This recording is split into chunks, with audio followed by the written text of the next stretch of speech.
This podcast is part of the Frederick Podcast Network. Learn more at listenfrederick.com.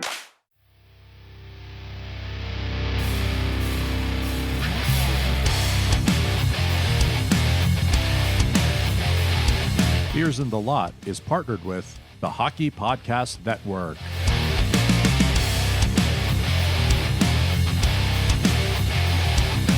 What's up, everybody, and welcome to Beers in the Lot. Before we get going, let me just remind you about our shop at beersinthelot.com/shop. That's where you can get the t-shirts and other merchandise with Beers in the Lot logos on it. Also, check out beersinthelot.com for anything else you might be curious about this podcast. And be sure to join the Discord at beersinthelot.com/Discord. So for episode 170, the guys and I talked about the Oilers and the situation going on up in Edmonton. We talked briefly about how top goaltending talent seems to come out of the woodwork now and then. And we talked about number 68 and a special game coming up for him in Pittsburgh. So let's get to it and crack the beers.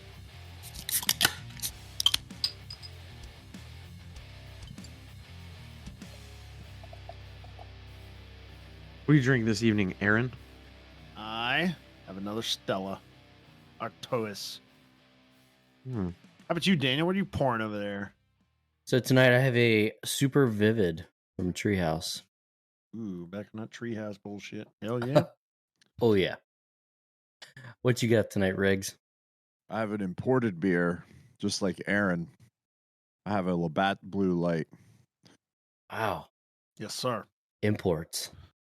And what do you have, Jonathan? I have domestic fine Pilsner beer, Miller Lite. So yeah, we're just It is hanging a out tonight. Pilsner. We're just hanging out tonight. Goldie's finest. Yeah, Goldie's finest. We're gonna have a lovely little evening, I'm sure. It's new, players. What's exciting? Edmonton's got a new coach. That's Well, new. they've needed a new coach too. Well, yes, but Yeah, they got the knob. Yeah, they got the knob.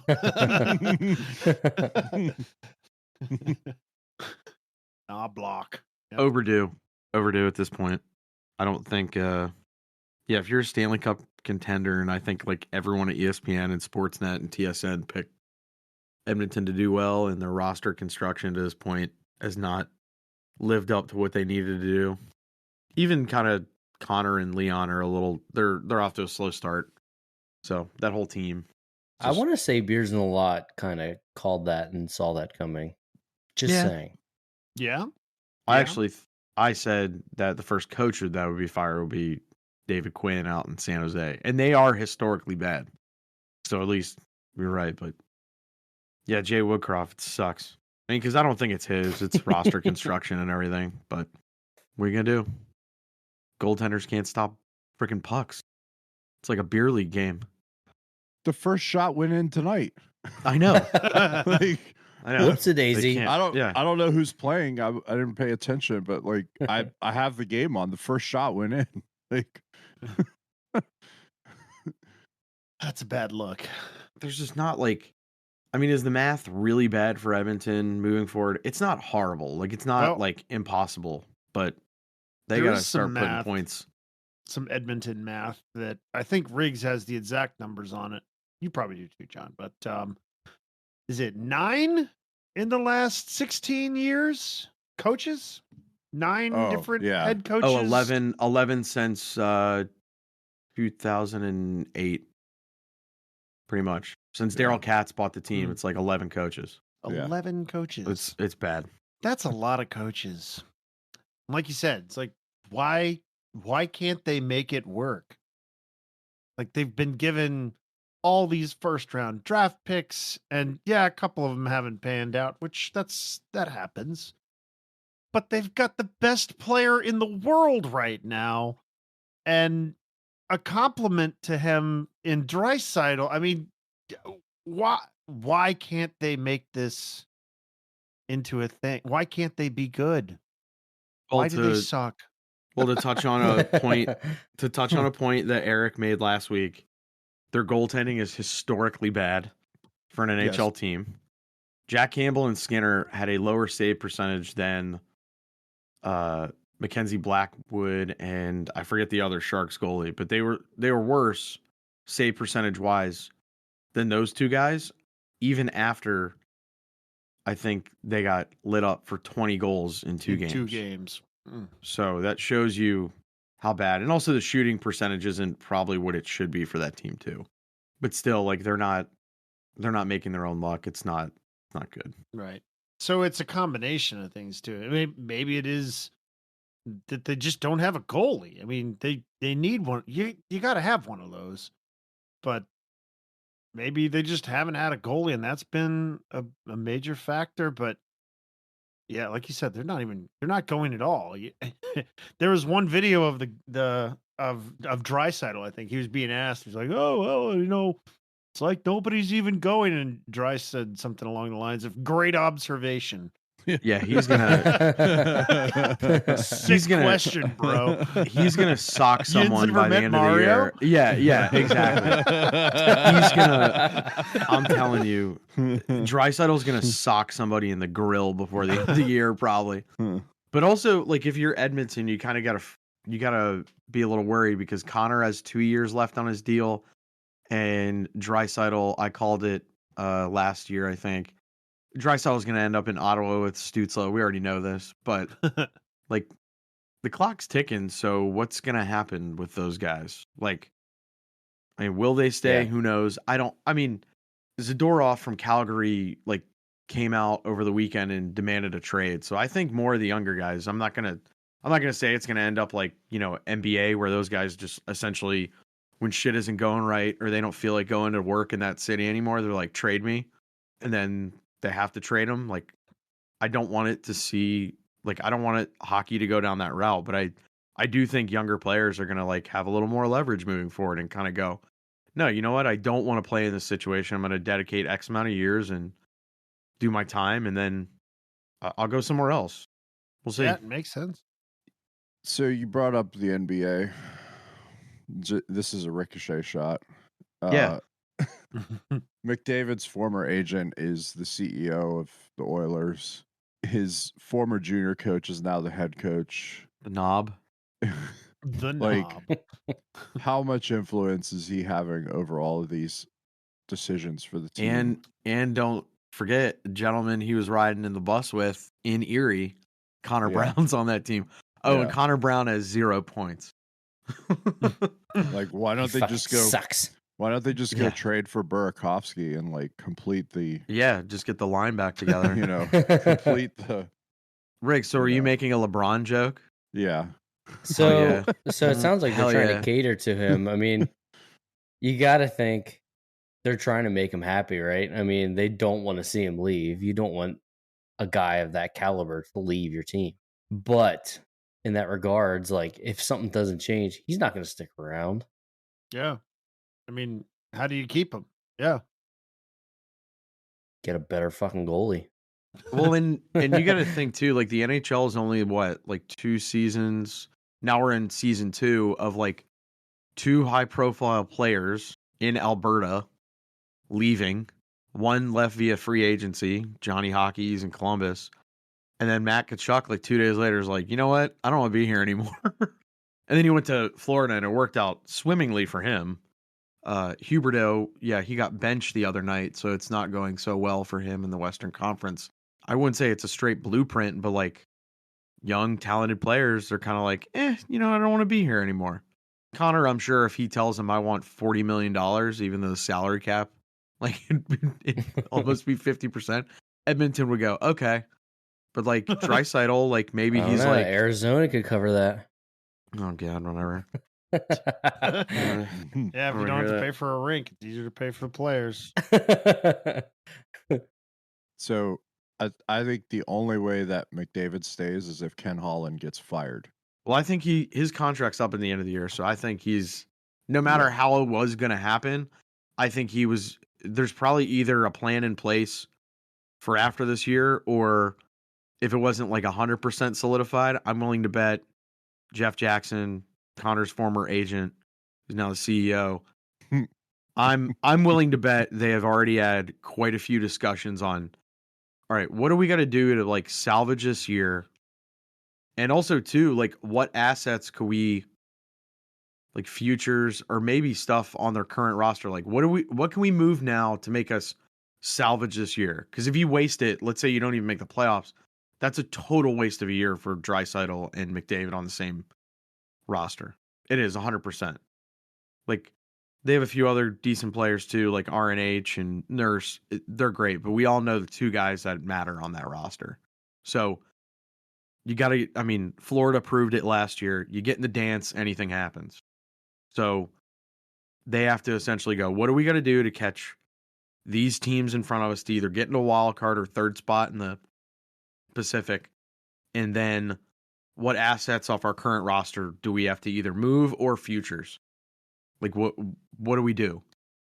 And is Ken Holland going to be making those decisions too? Like, maybe he's like, you know what? Maybe I'm just going to be here. You know, I'll consult essentially, and then maybe kind of the other management in Edmonton will figure that out.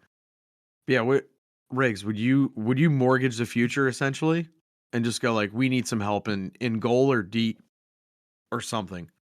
What would you do in that situation? Well, it's really hard to go make moves for goaltending because you're not going to get starters because there's only so many starter spots in the league.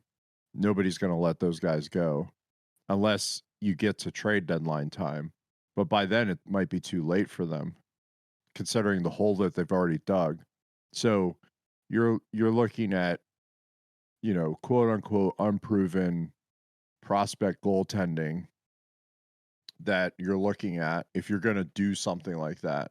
And that's a gamble, right? Like that's probably not a risk you want to take on. They have starters, not top echelon NHL starters, not starters that are going to get them to where they want to be as a franchise at this point in whatever their plan was. But they have starters. So now it's like, okay, well, are there depth players that could help us, spark something here early on, because we're still early on in the season. I don't know if anybody's available. I don't know, I don't know if there's anybody out there that could really help them. I don't think the roster construction is that bad. I really don't. I just think that they started the year slow. There were expectations coming into the year, and they haven't met them. But I don't think it's panic button time yet. Like I don't even know if I 100% agree with the Woodcroft thing at this point. Like, yeah, you're getting sub, 890 goaltending. You're at a sub 6.5% shooting percentage. But I mean, they look okay tonight. I don't know. Like, to me, it seems like the guys that are in charge, Jeff Jackson, Ken Holland, Paul Coffey was a special advisor. Now he's behind the bench since they, got rid of Woodcroft and one of the assistants. Manson. I don't know if they're making the right decisions or if it was time to push the big red button yet. I think the big red button for them, though, was the Woodcroft thing. Like, kind of like, we got to snap these guys out of it now. And unfortunately, it's very easy to fire a coach, is what it is. So right, but is this even the right time for that? I don't know if it was maybe too early. Well, he also has almost like a 700 winning percentage with that team. Yeah. So like you can't. There isn't some wiggle room at the beginning of the season. We're 2 weeks out from Thanksgiving, which is historically the time when these things happen, and the best right? holiday of the year.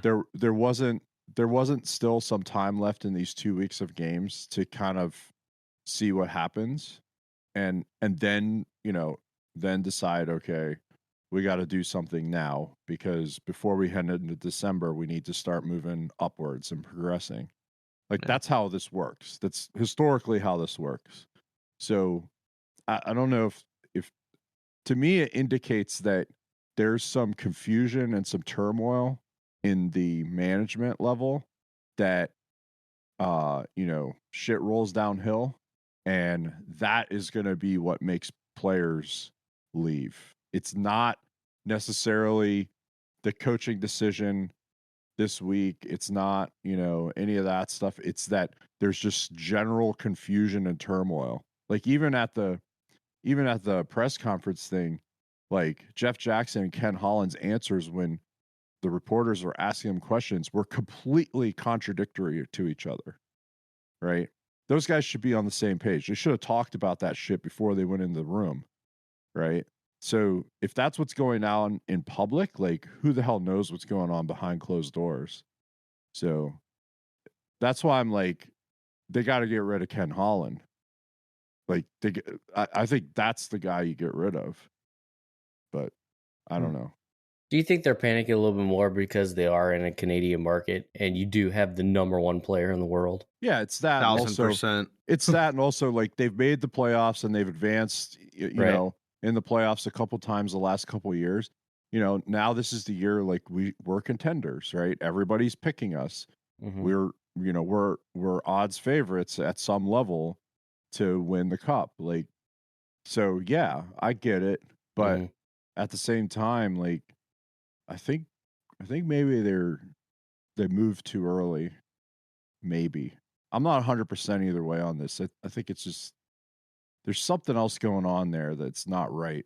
Time out for just a second while we hear about our sponsors. We'll be right back. Bet the action on the ice with DraftKings Sportsbook. The over-under for the Kraken and Oilers game is 6.5, and the Oilers minus 185 on the money line. Download the app now and use code THPN. New customers can get $150 instantly in bonus bets for betting just $5 on hockey. That's code THPN only on DraftKings Sportsbook, an official sports betting partner of the NHL. The crown is yours. Bonus bets expire 168 hours after issuance. Gambling problem? Call 1-800-GAMBLER or visit www.1800gambler.net. In New York, call 877-8-HOPE-NY or text HOPE-NY 467-369. In Connecticut, help is available for problem gambling. Call 888-789-7777 or visit ccpg.org. Please play responsibly. On behalf of Boot Hill Casino and Resort, 21 plus, age varies by jurisdiction. Void in Ontario. Bonus bets expire 168 hours after issuance. See dkng.com/hockey for eligibility and deposit restrictions, terms, and responsible gambling resources. NHL and the NHL Shield are registered trademarks of the National Hockey League. Copyright NHL 2023, all rights reserved. It might be early to start decorating for the holidays, but it's never too early to start your holiday shopping. Why not start well before Black Friday? Right now, you can shop Raycon products and save up to 50% off during their early Black Friday sale. You've heard me talk about Raycon's earbuds before, specifically their most comfortable fit. Well, this past year, Raycon expanded their entire business with the introduction of Raycon Home and Raycon PowerTech. Their 5-star reviewed Magic 180 cable allows you to charge all of your devices 8 times faster with 100-watt power delivery. And their Faucet Filter Ultra filters the water in your tap against chlorine and heavy metals. To get everyone in the holiday shopping spirit a bit early, Raycon is currently offering 20% off everything on their site with select products up to 50% off. Hurry now to buyraycon.com/THPN to get 20 to 50% off site-wide. That's buyraycon.com/THPN to score up to 50% off Raycon products. buyraycon.com/THPN. It does feel a tad knee-jerky, but the only thing I guess that kind of concerns me overall is like Draisaitl and McDavid. And there's that kind of floating theory that like McDavid isn't 100%. Well, So for me, frankly, like, did they fire Woodcroft with the hope that maybe they can go on like a 5 or 6, 7-game run where they kind of pile a bunch of points, get kind of close, maybe not 100% back in, but compile it, and then hopefully the bus is kind of going in the right direction, and maybe then McDavid. They got to do it. Or are they doing it now with the hope of like, well, if we get to December and this is still going, we're shutting them down. So it's almost like, let's use the options we have very quickly. That is a huge Risk. like disruption Yeah. to the team. Like I firing know. head coach, bringing in new head coach just to get to the point where he's healthy enough that he's going to carry the team. Like that's a huge disruption to deal with while you're waiting for that to happen. Again, like to me, if that was the decision, that screams mismanagement by somebody Like that is Right. that's terrible. So take Jeff Jackson out of the equation because he just got that role like in August, September. Edmonton for the last, I don't know, almost 20 years. Have they done anything right as a managerial staff? No, they can't develop players. They've had number 1 draft picks how many years, and all those guys, Don't develop, don't do anything. They don't develop while they're on that team, or they're flat out busts because they can't help the kids make the transition. So no, there is a history there. Yes. Yeah. That's also the other thing I'm like, maybe some of the, kind of regular season they had last year, I wouldn't call it overachieving because they did do, they did do very well in a very competitive Western Conference, but maybe a lot of shit went right for them last year. Where you said, Eric, they're like maybe they were ahead of where they should have been. Maybe. So like maybe this is them kind of getting dragged back to the, the average circle where they probably are, even though they have 2 very special players. It could be regression, right? It could be regression, but again, I still say that I like the way that team on paper looks. I actually like how they play. They're just not getting, the pucks aren't going in right now. Yeah. It happens. They're not insanely deep. I will say that they're not deep, but if you look at the teams that they are kind of like in that group with, they're kind of right there too. Like outside of, all right, in the West, outside of like Vegas and Colorado and maybe Dallas, like every other team's roughly about the same, so yeah, outside of those 3 teams where they're total outliers, kind of the rest, yeah, it makes sense. I mean, now I will say like Edmonton's a little special because they have like 2 out of they in some circles have 1 and 2 in the entire league. Depending on how you want to rank your players, they have a top 2. I don't think that they, if what you're saying, McDavid is not 100%. I don't think they would wait to shut him down. I mean, I know we've seen it before where the number 1 player on a team gets, injured or whatever, and number 2 guy steps in, and a lot of times the team actually plays really well without their number 1. Yeah, because a guy or 2 I bet gets you elevated. Draisaitl would step up completely and would definitely help. I don't know. I don't think that's an excuse. I just think he got rushed back to play that Heritage Classic. They won the game. Everyone was like, "Oh shit, everything's great." And then, next week and a half, and they even lost to San Jose. Well, okay, so let's say you need to make player moves, and you're cap strapped. And I haven't looked at which they are. I haven't looked at their numbers, but yeah. So put them on LTIR, get the cap recapture, say some cash. Yeah, we'll get some cash in the bank for a while and figure it out. Right. It's my money and I need it now. Yeah. I know, exactly. Yeah. Call JG Wentworth. Yeah, call JG. 877 cash now. Yeah, we're not sponsored. Yeah. JG. Yeah. It's just a catchy jingle. It is. It's very catchy. But yeah, it does kind of make you think, like, who knows, man? Who knows I mean, they only have 20 fucking suck. As of tonight, as we record, because the game, they have, and Calvin Pickard's up for Jack Campbell, so it's included. They have $21,000 in cap space. I'll take that roster spot for them. Yeah, right. I can fill that for $21K. I'm fine. I'll do it for $1. Yeah, $1 in one shift. But even if you go all the way to deadline, as it stands now, they have $95K. So they can't even do shit at the deadline.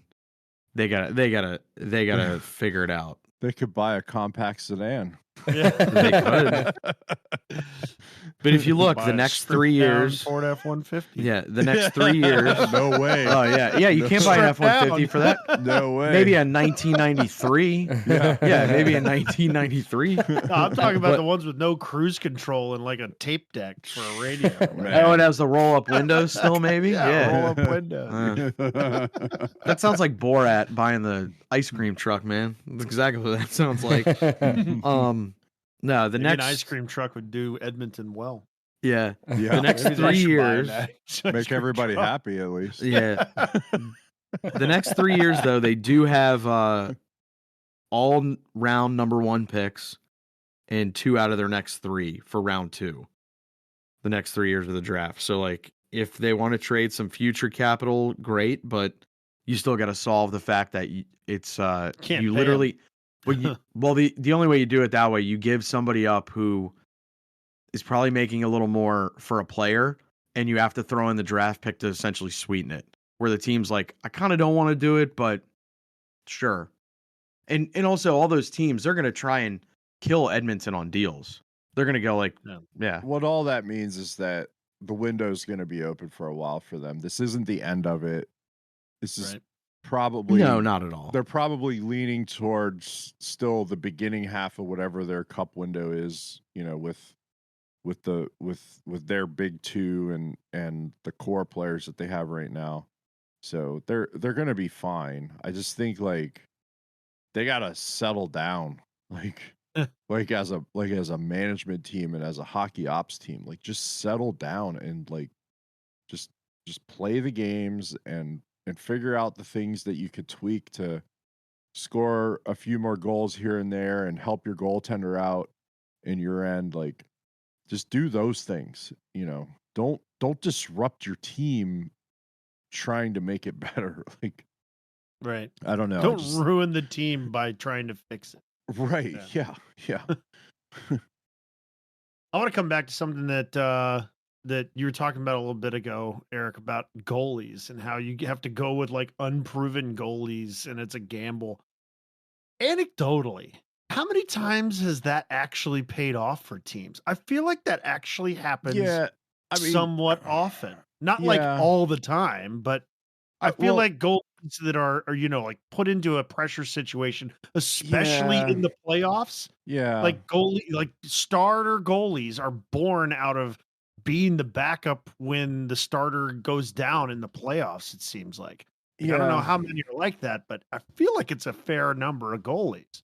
I can name 3 somewhat recently. Yeah, I can name a few. I think short seasons like that, sure, but like it's mid-November. Yeah. So you're not putting them into a pressure situation. It's a different situation here. Like they're coming in for the marathon, right? And you're coming in asking them like, hey, we're gonna need you to start like at least a half or the better part of a half of the games that we're gonna have here. Oh, and post a 0.91 and get us and get us back at least to 90%.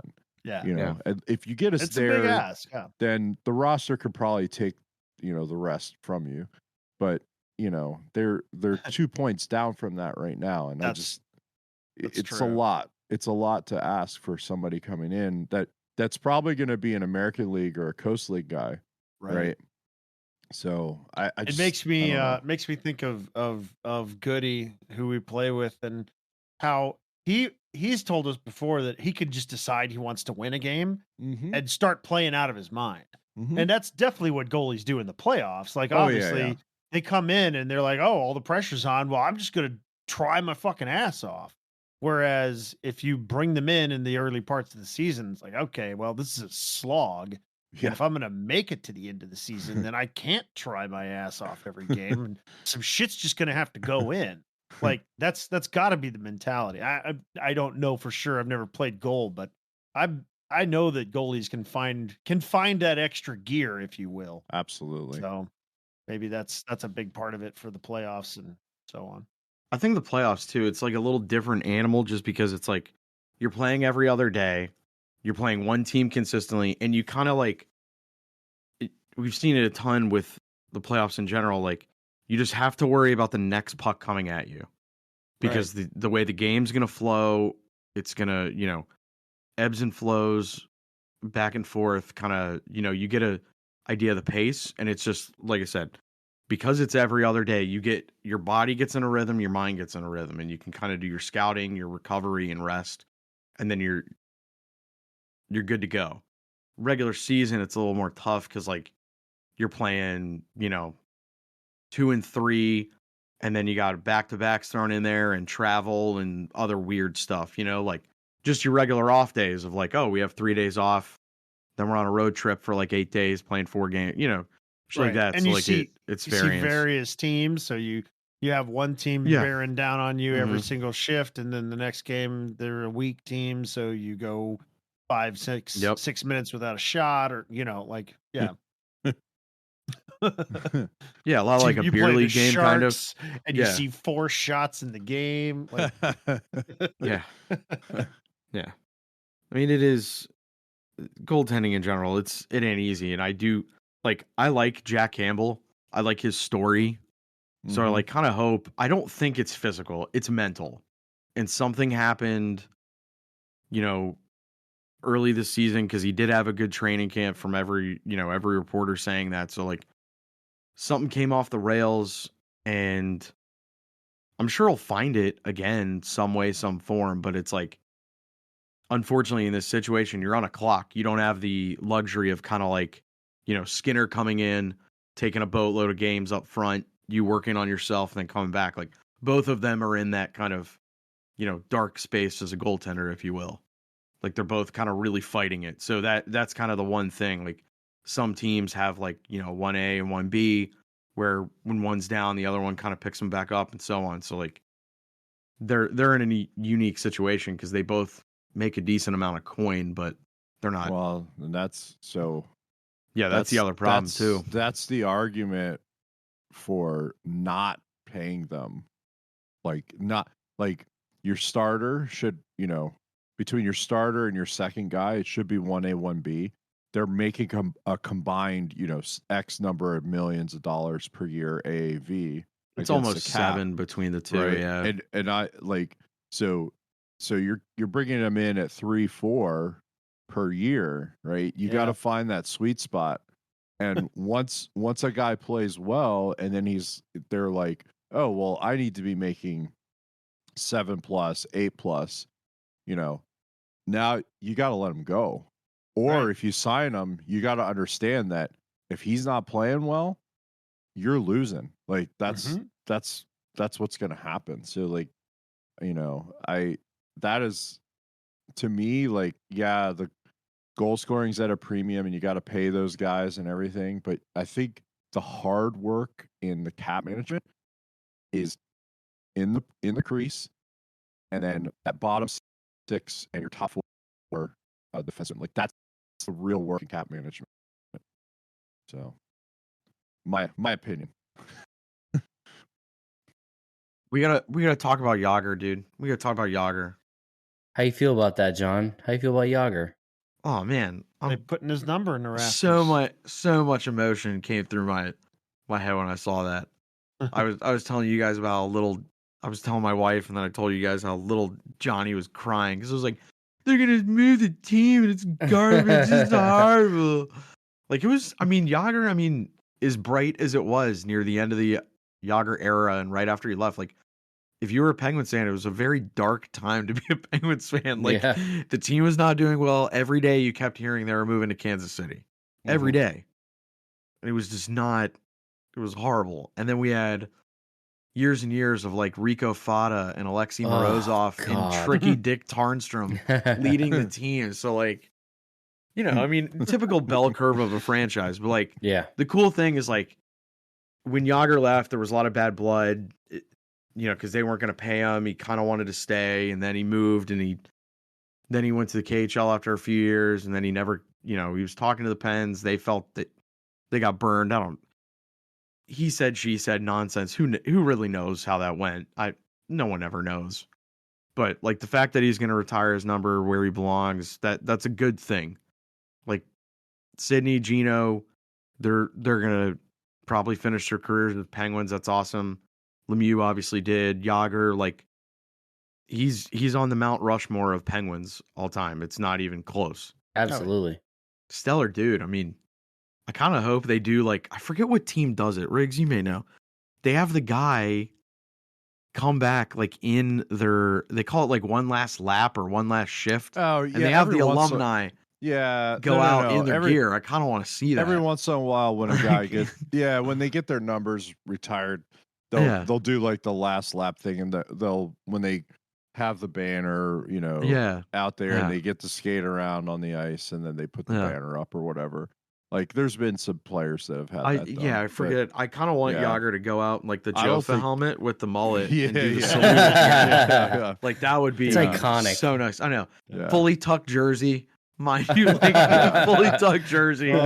Like, just wild style that guy had too. I mean, he had the black holders on the skates. Yeah. And then when he was at the Rangers, he had that weird soul patch thing going on too. Like, just weird. I mean, he was so, say whatever you want about Jagr. Jagr's cool, man. Like, he's a cool dude. I think that's what everybody says about him. Everyone. Yeah. I mean, and too, you look at some of the guys he like he had an impact on quite a few young guys throughout the NHL. Like, I mean, Penguins, long withstanding, it's been forever ago at some point, but like Philly, Calgary a little bit with Gaudreau, and then you got him in Florida with like some of those guys. So like he's oh God, it's so cool.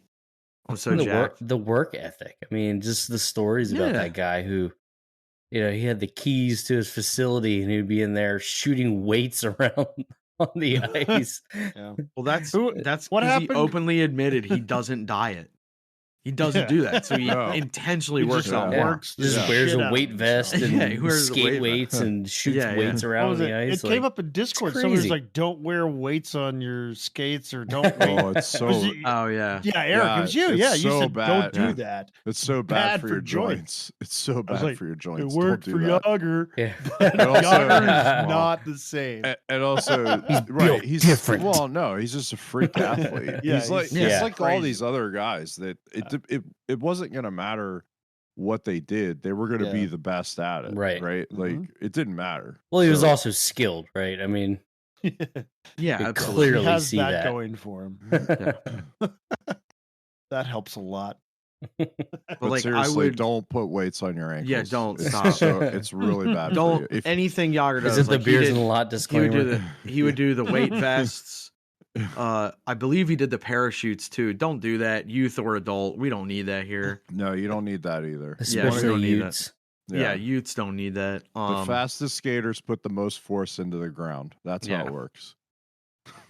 But like, I told my wife when I was looking at tickets, and then I was like, oh God, it's like a small investment going to the damn game. And then I kind of joked, it was like, you can't sell out a fucking game now, but they announce it and everybody. No, scalpers want to go through the roof. Last weekend, we were with the kids team. We were supposed to be in Pittsburgh for a tournament, but they didn't have enough teams signed up, so they moved us to February. Guess which fucking weekend they moved it to? Yeah. The Yags game. And so what I usually do is when we go to Pittsburgh for a kids tournament, is I'll hawk, SeatGeek and the other one and the other, there's like 3 or 4 apps now, like. And the Ticketmaster resale and like all the different apps locally to see like, okay, where's the best seats for the best price? So usually I could sit down lower bowl for like $60-$70 a seat, which is awesome. But the get-in price when I was looking on Friday or Saturday was like $300 already. Oh yeah. So yeah. So we'll see. We'll see. We'll be up there, but we'll see. Come on, Riggs. I'm 100% going to monitor it. Like if there's I have a number, and if it gets like that where I can get 2 tickets, I'm going. And I even told like Jess, I was like, if I go, I'm physically gonna cry.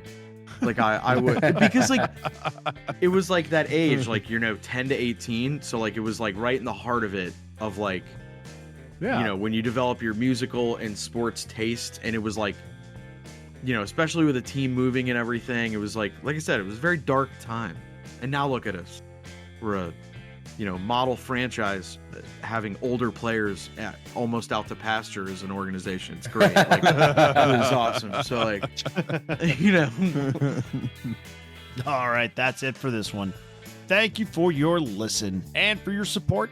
We appreciate all of your likes and ratings and reviews and subscriptions on the various podcatchers. Keep them coming. We appreciate every single one of them. I know I speak for the rest of the guys when I say have a good one, and we'll catch you next week when our new episode drops on Wednesday. See ya.